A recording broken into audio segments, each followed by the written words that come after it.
So, Darryl, have you heard about the second Listeria Outbreak Bluebell incident? Yes, I have. Regarding the second Bluebell outbreak of Listeria that came from the cookie dough. So the cookie dough was purchased elsewhere from a different company.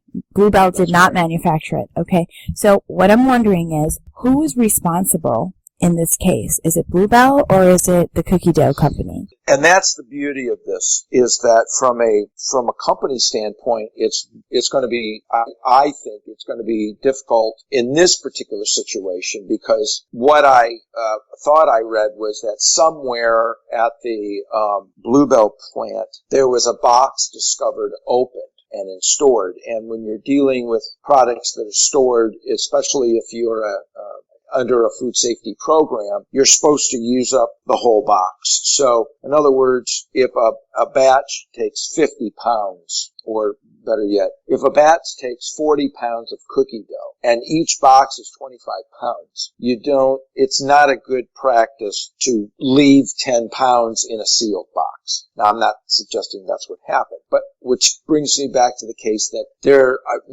it suggested that there was a box over at Bluebell of this cookie dough that had been opened. Why? Nobody knows. So to answer your question, if it was suggested that the responsibility was purely on the manufacturer of the cookie dough, then they're going to take the full responsibility. In most cases, and in a case like this, it's going to probably be a shared liability. And it's probably going to be mediated out by a mediator at some point. So what happens is that a customer says, I got sick, I think I got sick. So they're going to go after Bluebell. So Bluebell is going to then go back to the supplier and say, we got a customer that claims they got sick or, almost died eating your product. They need to prove that, but they're going to go back to the supplier. So it's going to be this liability ping pong, back and forth.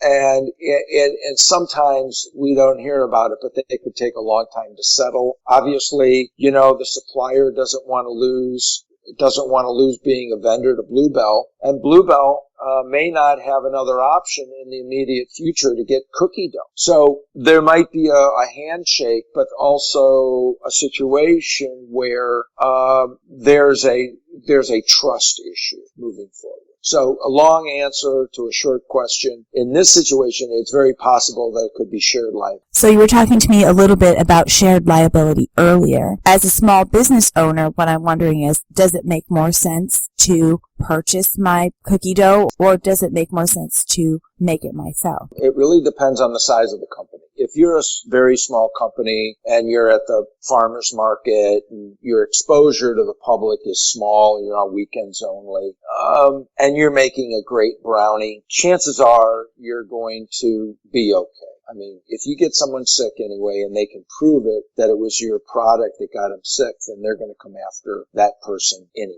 Proving it is very difficult.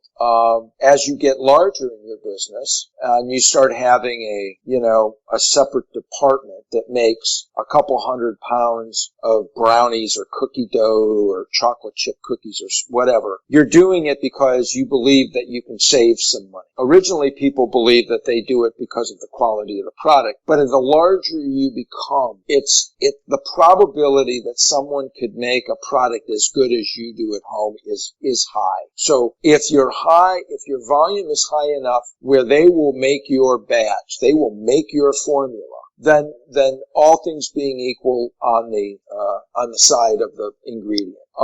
So there's you start out small doing your own, you expand it a little bit. Your customer base now, instead of being at the farmer's market, we're now in a whole city, and our production's gone up 50 times. So during that course of time, it should have been recommended or a requirement in some cases that you carry a liability insurance, typically $1 million.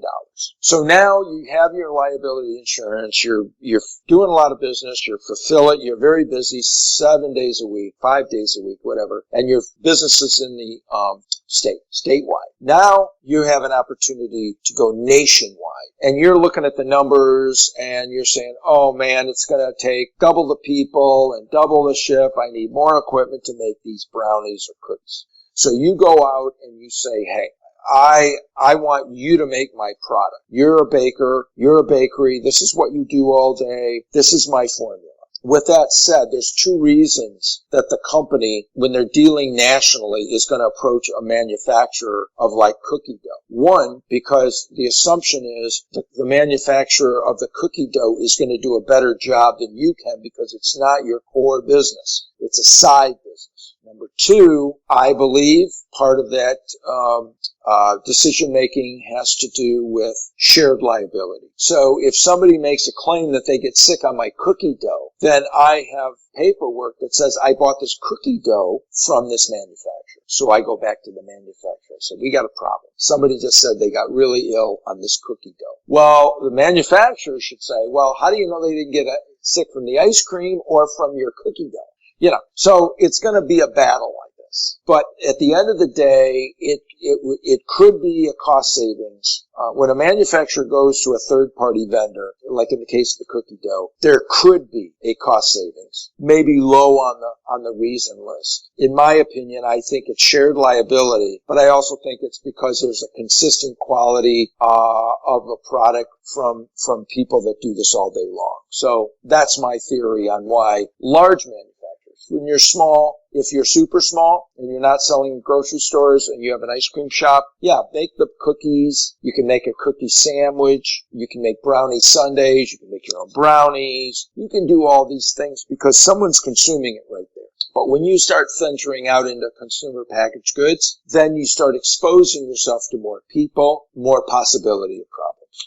So if you are interested in opening your own ice cream manufacturing facility or private label ice cream, check Darryl out at icecreamprivatelabel.com.